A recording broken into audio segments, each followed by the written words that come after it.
Я помню, мне один человек сказал одну очень важную вещь. Грязевые ванны крайне полезны. Вопросы взаимодействия и встречи с населением, ответы на вопросы, конечно, лучше делать самому. Не устали ли вы? Я бы не сказал, что у меня есть чувство усталости. Как одно из вариантов спустить стресс, чуть-чуть, может быть, помедитировать, это пообщаться с Германом. Может быть, у вас есть в штате политтехнолог, который вас корректирует?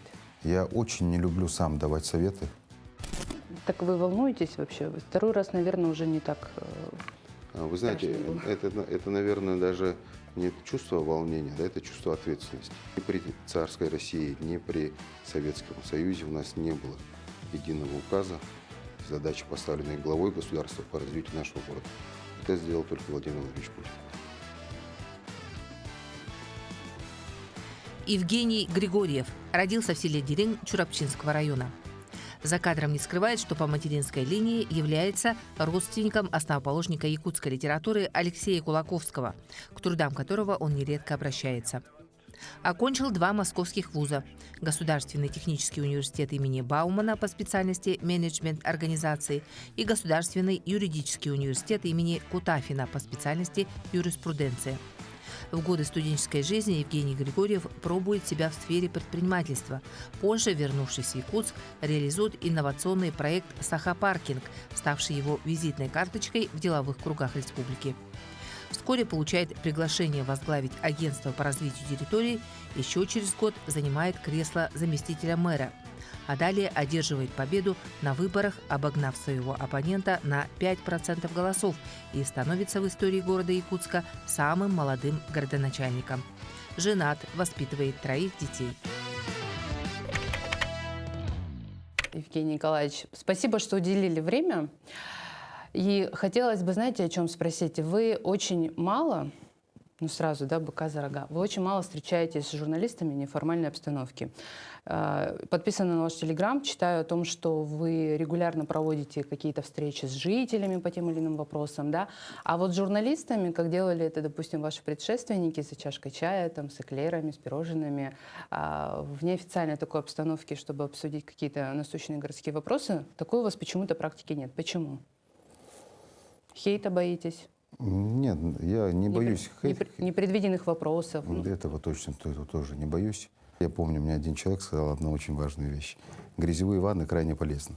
С точки зрения хейта и какого-то там небывалых вещей, которые, фейки, которые пишут. Это кто вам такое сказал? Это пусть останется за кадром. То есть это мне очень... Грязевые ванны. Да, грязевые ванны крайне полезны, мне сказал человек, поэтому не обращай внимания на фейки, на хейты, занимайся тем, что должен.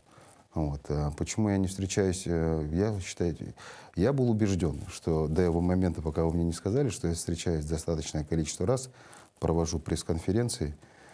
Одна из последних пресс-конференций была в ангаре ИПАКа, например. Но если надо чаще встречаться, можно встретиться, наверное.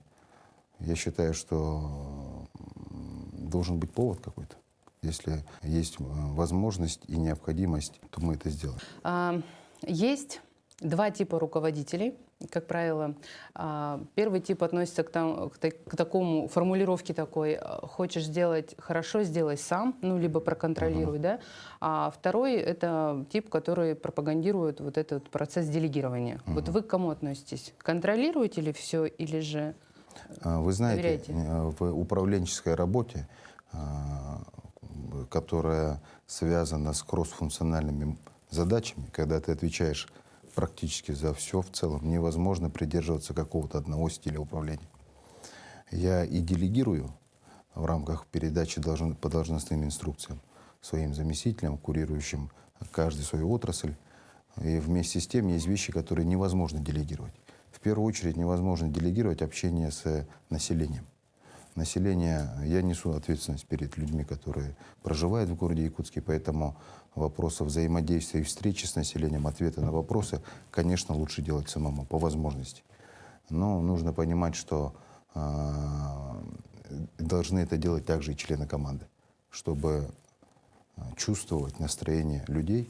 И самое важное качество для человека, который работает с населением, это возможность почувствовать чужую боль, почувствовать чужую проблему и полностью осознать то, в какой жизненной ситуации находится человек, с которым ты сегодня стоишь и общаешься. Вот у вас в марте уже 3 года, да?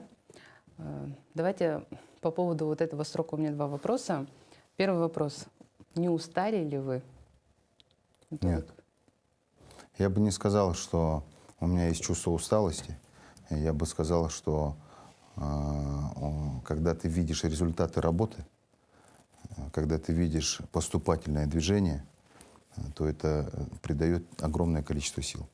Здесь нужно понимать, что у этой работы очень большая разница потенциалов. Ты очень много сил отдаешь, себя полностью должен отдать. При этом ты получаешь исключительно мощнейший заряд, который невозможно получить с других видов деятельности. Когда вы предпринимаете какие-то шаги, действия, когда у вас какие-то реализуются проекты, советуетесь ли вы с кем-нибудь? И, может быть, у вас есть в штате политтехнолог, который вас корректирует? Ну, тот, которого вы спрашиваете советы, прежде чем что-то сделать. Относительно советов. Я очень не люблю сам давать советы. И брать тоже. Но при этом я очень люблю слушать, когда мне советуют. И поэтому я стараюсь окружить себя людьми, которые имеют богатый жизненный опыт. Много советников у вас? Нет, я бы не сказал, что у меня много советников, но с основными вещами при принятии решений, если это очень масштабная вещь, захватывает большое количество людей, то, безусловно, я стараюсь советоваться с людьми, причем с людьми, которые находятся в разных ролях, в разных слоях населения, чтобы комплексно посмотреть на этот вопрос. Поэтому я не пренебрегаю мнением советников. У меня советников, которые занимались исключительно политтехнологической работой, такого нет. Вот в вашем телеграм-канале чуть больше 3000 подписчиков, да? Вы следите за вашим телеграм-каналом? Конечно, конечно. Ну вот, контролируете ли вы те тексты, которые публикуются у вас? Конечно, У вас есть свой конечно. личный пресс-секретарь? Там, Конечно, кто пишет? безусловно. Вы знаете, мне очень повезло с пресс-секретарем. У меня работает пресс-секретарем очень опытный человек Роман Ярославович Мандзяк. Поэтому вопрос согласования, формирования постов, мы делаем это совместно. У меня, к сожалению или к счастью, нет столько времени, чтобы самому писать все посты, но направление, где надо сделать пост, это мы принимаем решение вместе. Далее, да, я отсматриваю пост перед тем, как он окажется в публичном поле. Ваш пресс-секретарь может себе позволить такую роскошь, чтобы вот вам отказать в вашем видении? Вот вы говорите, я публикую, а он говорит, вот сейчас не надо, чуть попозже. Я уверен, что у Романа Ярославовича есть такая опция, поскольку я очень сильно уважаю этого человека как профессионала, и неоднократно, более того, те мои посылы, которые я ему говорил, может быть, сделаем так, он мне по полочкам раскладывал, что лучше сделать это в другом контексте, в другое время, поэтому это нормально. Ну, прислушивайтесь. Конечно, то, безусловно. что вы сказали. Вы знаете, больше того, извините, что перебил. Нормально. Да, больше того скажу, что я очень люблю себя в позиции чувствовать тогда, когда окружать людьми, которые больше меня разбираются в предмете. Я точно знаю, что Роман Ярославович в этом предмете разбирается лучше меня. И поэтому мне очень приятно прислушиваться и учиться у таких людей. Давайте мы посмотрим в вашем кабинете, прервемся, да, на съемки, которые провели накануне нашей встречи. Пусть телезрители увидят то, что увидели мы. Хорошо. Приятного просмотра. Что нужно, чтобы попасть вот в приемную? Какой алгоритм действий должен быть у горожанина? Записаться на прием по какому-либо вопросу. Все это происходит обычно через Федосию Павловну, моего помощника. Да, это самый главный человек, который определяет, кто, когда, в какое время к нам попадет. Определяет доступ к телу, кто попадет к Евгению Николаевичу. Федосия Павловна очень опытный человек, она всегда находит на это дело нужное время, в нужный момент. Прошу, пройдемте. Да, пойдемте в святая святых, где работает Пожалуйста. где работает градоначальник, как красиво у вас здесь. Знаете, повелось так, что каждый градоначальник, каждый мэр, ну, что-то с собой привносит новое. Вы что-то в кабинете меняли или нет? Ремонт, может быть, я не знаю, кресла вот другие. Я же работал до того момента, пока стал мэром, заместителем мэра, первым заместителем, курировал стройку, градостроительную деятельность. И мне для работы нужен вот этот большой компьютер, планшет. На нем мы изучали картографические материалы города. Собственно говоря, единственная вещь, которую я с собой принес, это вот. Потом мне Андрей Анатольевич Высоких, в момент, когда после 15 ноября 2022 года, когда президент присвоил звание города трудовой столицы, вот доблести нам сделали своими руками знак. Вот такой народная инициатива. Этот знак повесили. И в этом году поменяли шторы. Почему? А что с ними не так? С ними Можно я их потрогаю, да? С ними все так. Ни в чем себе отказывать не буду. Да, вы знаете... Ну, хорошие шторы такие. Замечательные шторы. Их поменяли, они просто темнее. Те шторы просвечивали. Эти темнее. Вам свет мешает работать? Он не то чтобы мешает, просто я хотел, чтобы было потемнее. Вы любите такую более приглушенную? Когда здесь солнечная сторона летом. Ну вот, а вот по утрам вы смотрите вот вообще в окно, что происходит в городе? Чисто, не чисто? Вот у вас тут все видно вообще. Обязательно, Зрение да. такое хорошее. Это самое любимое место, откуда я наблюдаю за своим любимым городом.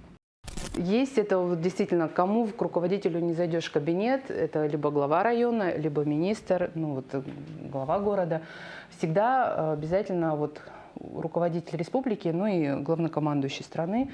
Вот эти портреты, они как-то мотивируют. Вы единственное, кому я впервые задаю этот вопрос, для чего они, вот мотивируют они как-то или нет? Вы знаете, ну, эти элементы в органах власти существуют не только по обычаю или по этикету, они вносят рабочий лад.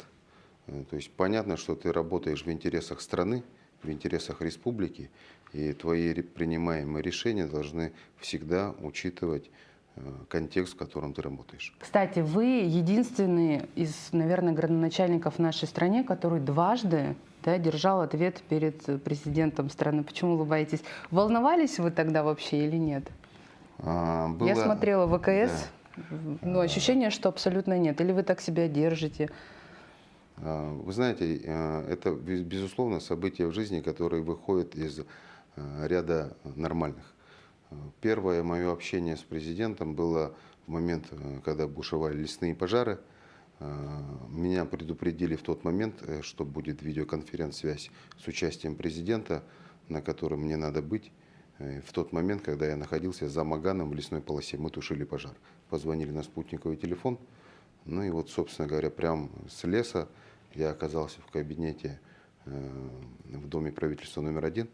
И вот, ты увидел, когда президент спрашивал, как у нас дела в Якутске. Вы сознанием дела так отвечали? Ну, конечно, я же, можно точно сказать, с пылу с жару. С леса. Это была основная такая задача 21 года лета. У нас все помнят этот тяжелейший момент для нашей республики. Поэтому, слава богу, все миновало. Второй раз, да, мы встречались в Москве в рамках встречи президента с выпускниками кадрового резерва президентского. Вот, удалось второй раз доложиться президенту о ходе исполнения мастер-плана, утвержденного президентом, и ответить на его вопросы. Так вы волнуетесь вообще? Второй раз, наверное, уже не так Вы страшно знаете, было. Это, наверное, даже не чувство волнения, да, это чувство ответственности. В другие кабинеты зайдем? Я думаю, можно зайти посмотреть мой кабинет. Можно? Да, Давайте пожалуйста. ни в чем себе не будем сегодня Да, отказывать. вот в этом кабинете я кое-что поменял. Пожалуйста. Вот здесь никто никогда не был. Здесь Я никто. первый журналист. Скажите, Да, здесь который здесь. Ой, что тут происходит? Вот тут сразу видно молодой, красивый, сильный мэр. Вот это что такое? Вы его бьете? это мой близкий друг Герман. Герман? Почему Герман? Его зовут Герман, потому что название у груши такое Герман. В молодости посвятил довольно много времени занятию боксом. Поэтому это неотъемлемая часть меня. К сожалению, сегодня времени заниматься боксом не хватает, я занимаюсь только ОФП. Ну и как одно из вариантов спустить стресс, чуть-чуть, может быть, помедитировать, это пообщаться с Германом. А вот это что? Ну, у вас же гири, слушайте, да у вас же целая комплектация. 25 г? Нет, вот это 32, Зачем а вам? вот это 12,5. Ну, в общей сложности 22, 24-25 почти килограмм. Да, Вы это ими 25. занимаетесь здесь? Вы Конечно, конечно. Вы же можете себе любой спортзал позволить, Евгений Николаевич. Ну, вы знаете, я хожу в спортзал. Так. Я очень люблю находиться в спортзале, но иногда случается так, что у меня есть какое-то небольшое окно, 15-10 минут, и я не могу пройти мимо турников. Нельзя вот так вот взять и просто так пройти мимо турника. Давайте покажем, что вы можете. Ну, А то я подумаю, что вы специально Да. перед съемками поставили. подтягиваться я не смогу вот сейчас. Ну, и если снять пиджак, то, наверное, что-то можно сделать. Сниму пиджак, Да, да? да, можно вот. Я. Сколько максимальный рекорд у вас бывает? Ну, штук 10, я уверен, подтягиваюсь. Да вы не шутили, я думала, что это прикол, честное слово. Обалдеть. Сколько вы уже? 6-7? Да Это хватит. 10. Я вас не буду мучить, это самое. Я вам верю. Да. Беседа. Очень интересно. А что вот здесь? Давайте мы еще здесь посмотрим. Так, ну здесь у нас получается то, что мне, вот, допустим, вот это было мероприятие, посвященное строительству сквера с памятником в честь Кулаковского. Перетягивание палки, вот тут вот Мастардовый идет, да? Да. Это кто автор? Вот честно сказать, я Не помню, да? нет, никогда не занимался мастер-дыги, Но. но мне подарили ребята, чтобы я смотрел, насколько это важный вид спорта для нашего народа. Я никогда им не занимался. Ну, продвигается сейчас на Да. мировом уровне, поэтому должен быть, должен. Вот мой любимый боксер. Вот это вот. Вот он у меня долгое время на рабочем столе стоял, но я решил его спрятать. Ну, вот мне подарили на день рождения. Это гранитная плитка с нашего проспекта Ленина. К мечте своей забыв покой, ты путь прокладываешь смело. И вот по белой мостовой идешь с утра в кроссовках белых. Да, действительно, я сказал и стремлюсь к тому, чтобы по городу можно было гулять в белых кроссовках, и они не грязнились. Но мы идем к этой цели. К 2032 году при удачном стечении обстоятельств, при выполнении всех уже запланированных работ, которые утвердил президент страны, у нас преобразится город до неузнаваемости. Мы сделаем квантовый скачок, если можно так сказать, в соразмерности со всеми периодами города в развитии. Если это будет сделано, то мы с вами, наверное, должны подумать к 400-летию города, к этой знаменательной дате, с учетом, что в 1932 году мы это будем праздновать обширно, посмотрим, как можно было бы увековечить имена людей, которые сделали для нашего города больше всего. На данный момент я точно могу сказать, что ни при царской России, ни при Советском Союзе у нас не было единого указа и задачи, поставленной главой государства по развитию нашего города. Это сделал только Владимир Владимирович Путин.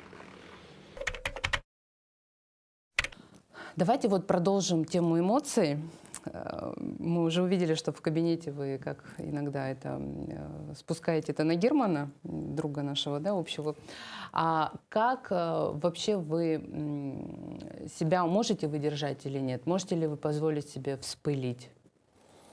Такое бывало за 3 года? Но если бывало, я пойму, потому что... Вы знаете, в моей жизни есть четкий отрезок времени, когда я осознал, что моя личная жизнь теперь является окруженной публичным вниманием. И в этот момент я точно осознал, что я не имею права больше, в принципе, где-то вспылить публично или что-то бы сделать неконтролируемым мной, такого уже нет. Поэтому с каждым днем, понимая это, человек все равно растет. И с точки зрения самотренинга, назовем так, самоконтроля, в этом плане, конечно, уже такого нет. Спрошу по-другому. Можете ли вы в закрытом кабинете, в вашем кабинете рабочем, тет-а-тет позволить себе ненормативную лексику с кем-то из руководителей подопечных? Да, могу. Но я стараюсь этого не делать в присутствии дам или женщин, Так. в присутствии Ложись. детей. Ну вот, когда мы находимся в мужском круге, и где-то кто-то что-то, если не до конца понимает, то можно легко объяснить, Действует. безотказно. Вообще ни разу еще не подвела эта тема, да? Да. Не могу вас не спросить, какие у вас отношения, ну вот перейдя вот уже к портретам, да, которые мы сейчас увидели у вас в кабинете, какие у вас отношения с главой республики? Как часто вы созваниваетесь и согласовываете ли вы, ну, какие решения требуют согласования с главой республики? У меня очень уважительное отношение к главе республики Александру Сергеевичу. Я отношусь с большой благодарностью за поддержку, которую оказывает глава республики городу Якутску в целом. Вот это можно посмотреть просто в цифрах роста бюджета, в цифрах реализации тех крупных проектов, которые происходят на территории города Якутска. Это раз.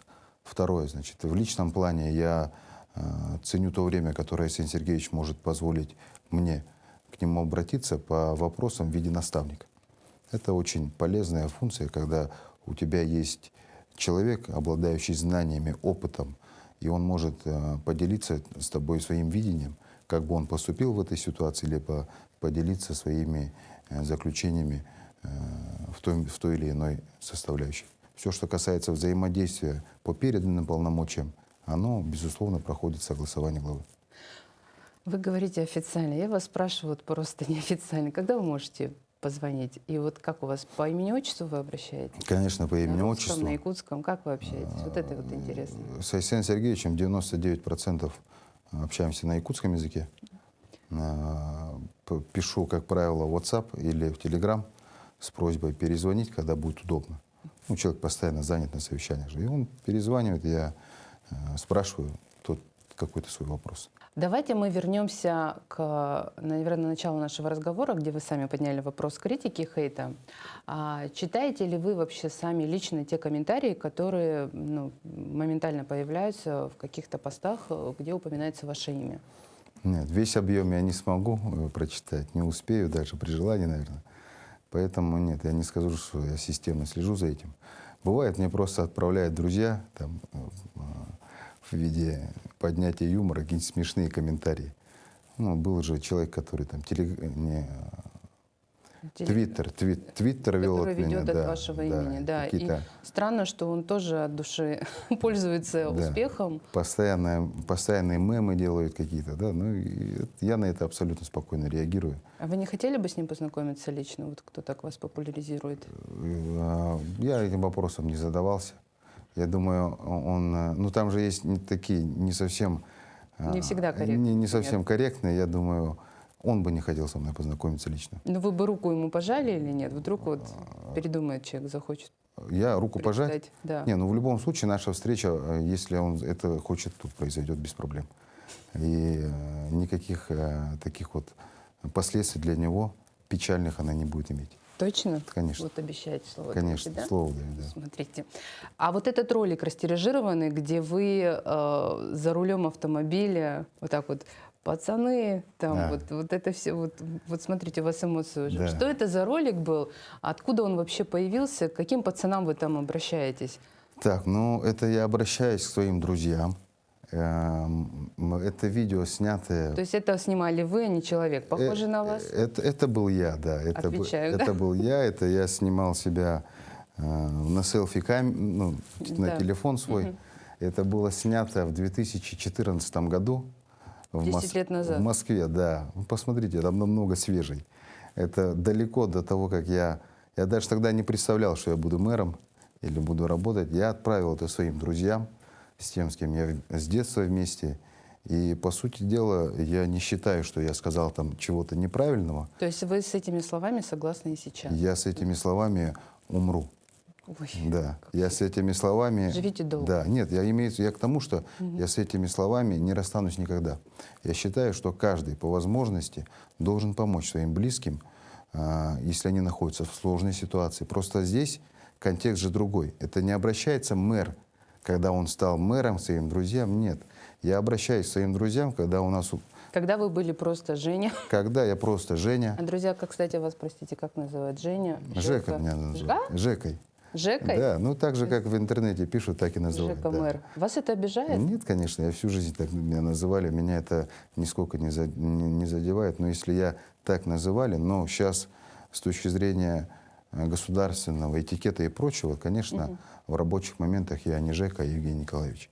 Но для своих друзей я им всегда останусь. Это была закрытая группа. Так откуда он? Просто потом мне мой один друг признался, что он отправил это с одной группы в другую, поскольку посчитал, что это прикольная вещь, нужно поделиться. И вот оно стало достоянием. Хорошо, что это ушло только одно видео. На самом деле таких видео было несколько. Отсюда поподробнее. С той же тематикой, с тем же рулем? Да, примерно о том же, да, потому что я в то время жил в Подмосковье и ездил в Москву. И примерно час-полтора ты стоишь на шоссе. И в это время можно было снять видео или пообщаться с друзьями по видео. Вот этот друг, который куда-то переслал без задней мысли, вы сейчас с ним еще общаетесь? Он Конечно, еще друг? конечно, Всё хорошо? конечно. Вы знаете, у меня все, кто мои друзья с детства, они со мной. Как часто вы гуляете по городу, вот по Якутску вообще? Позволяете ли вы себе такое вот пройтись просто в одиночестве, посмотреть или нет? При удобном случае, когда возникает возможность пройтись где-то пешком, я всегда использую эту возможность. Вообще, я считаю, в наше время возможность ходить пешком – это роскошь, поскольку мы живем в таком цейтноте постоянно, не хватает времени, куда-то Так надо и есть, бежать. да. И если у тебя есть возможность просто от точки А до точки Б пройти не спеша, не глядя на часы пешком, подумать о жизни – это счастье. Я хожу с населением, где-то пересекаюсь, они, возможно, меня не замечают, когда хожу в магазины. Сегодня, маски же носят люди. Я, чтобы никого не отвлекать, в магазин я хожу сам, покупаю продукты и прочее, поэтому вот. Какой магазин вы ходите? Где покупает хлеб Евгений Николаевич? Сколько хлеб стоит? Давайте я вас сейчас проверю. Точно его покупаете? Хлеб мы покупаем. Не мюгюнский? Нет, бездрожжевой? я покупаю хлеб, который называется, прессованный с семечками. Производится якутский хлебокомбинат, около 100 рублей стоит. Вот. Покупаю я его в магазине, который находится в районе птицефабрики. Не близкий ход, скажем так, там уже ловить не будем. В качестве скрытого покупателя проверяете ли вы ход работ, скажем так, очистки города от снега? Это даже не сколько скрытый покупатель. Я могу спокойно ехать, остановиться и посмотреть, пообщаться с ребятами. Летом это делаю постоянно. Летом по возможности. У нас же дорожные рабочие работают в основном ночью. Либо с утра, чуть ли не Либо, в 5-4 да, утра, это удобно, когда меньше всего машин. Летом бывает, когда я езжу на мотоцикле в ночное время. Могу остановиться с ребятами, пообщаться, как что происходит. Опасный вид транспорта нет? Мотоцикл? Да. Мотоцикл, нужно к этому относиться очень ответственно. И я люблю мотоцикл. Я люблю вообще все, что связано с активностью. Последний вопрос, наверное. Какие у вас планы на будущее? Планы на будущее. Старшая дочь в этом году заканчивает школу. Нужно так сделать все, чтобы она успешно закончила школу, поступила в выбранный вуз. Уделять побольше времени родителям, уделять побольше времени моим детям и выполнять свою работу качественно. А я вот еще хотела, знаете, не могу не спросить, вот этот плотный рабочий график, он никак не сказывается на качестве семейных отношений? Конечно же, сказывается. Конечно же, сказывается. Это та цена, которую приходится платить.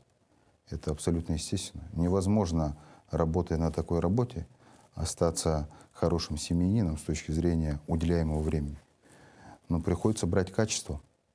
Да, поэтому если есть возможность провести время с детьми, надо делать это реально с детьми. Ведь, знаете, можно же по-разному провести время вместе. Можно сделать так, чтобы каждый, находящийся в комнате, был в телефоне, а не в общении. Поэтому, когда начинаешь это понимать, то уже начинаешь управлять качеством проведенного времени. Я немножко подготовила под занавес нашей беседы такой блиц-опрос, который не требует более полного Да, ответа, а вот короткого, да, нет. Умеете ли вы сами завязывать галстук? Конечно. У вас есть враги? Я думаю, да. Так. Пользуетесь ли вы служебным транспортом в личных целях? Ну, там, сына на дзюдо отвезти. Нет, слава богу, у меня этим всем вопросами занимается жена. Так. Обращаетесь ли вы за помощью к психологу для эмоциональной разгрузки? Нет, ни разу. Герман мой психолог. Так. Любимое время года? Безусловно, лето. Почему? Купаться люблю. Так. Когда последний раз держали в руках книгу? Вчера вечером. Что за книга? Гюстав Le Bon. Автор.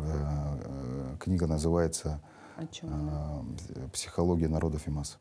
Так вы сами психологию изучаете, да? Важное качество для мужчины, по вашему мнению? Мне кажется, самое важное качество для любого мужчины – это дисциплина, А для женщины? скромность. Так. У вас есть политический кумир? Ну, пример для подражания. Но я не строю себе кумиров. Так. Есть ли что-то такое, чему бы вы хотели научиться? Ну, с парашютом, может быть, прыгнуть. И мне еще очень много чему предстоит научиться в этой жизни. И это самое удивительное, что есть в жизни человека, что можно каждый день чему-то новому учиться. Ваш любимый напиток? Кофе. На столе перед вами тарелка с мясом и с рыбой. Что вы выберете? Скорее всего, мясо. Ваши сильные качества? Сильные качества? Да, вот какими качествами вы считаете, что ваши вот сильные? Это очень сложные вопросы. Давайте скажем так. Их достаточно. Ну, например? Например, я считаю, что неплохо получается у меня иногда шутить. Так, а ваши слабые качества? Есть у вас какие-то недостатки? Да, есть, конечно, слабые качества. Все мы люди, и не без этого. Есть ли вредные привычки у вас? Слава богу, нет. А почему? Кстати, где-то было видео, где вы курили. Нет, это, может быть, было как-то Или похоже, чем было? раз или два. Сигареты я не курю, алкоголь не пью. По возможности занимаюсь спортом. Что вы не терпите в людях категорически? Предательство. Наверное, завершающий вопрос. Любимое женское имя в канун женского праздника? А можно несколько имен назвать? Можно, только почему они? Объясните Но сразу. невозможно не назвать имя матери. Мою маму зовут Анна. Невозможно не назвать имя дочери. У меня дочерей две, Нария и Виктория. Нария Нария? и Виктория. А кто назвал? Вы выбирали? Да, да. Невозможно не назвать имя супруги, Юлия. Юлия. Да. Прекрасные имена. Да. Спасибо вам большое за это красивое такое искреннее, я бы сказала, интервью. Вот. Мы желаем вашим девушкам в вашем доме, независимо от возраста, счастья, ну и, конечно, терпения, потому что мэр в доме, наверное, это дело ответственное. Да? Я думаю, в каждом доме у каждого своя ответственность. И вне зависимости, кто мэр или не мэр, ответственность у всех одинаковая. Это правильно воспитать детей и сохранить, и сделать лучше мир и дом свой. Спасибо. Пусть Спасибо всё вам будет большое. Да. исполнено. Спасибо. Всех с праздником, с наступающим. Вас также.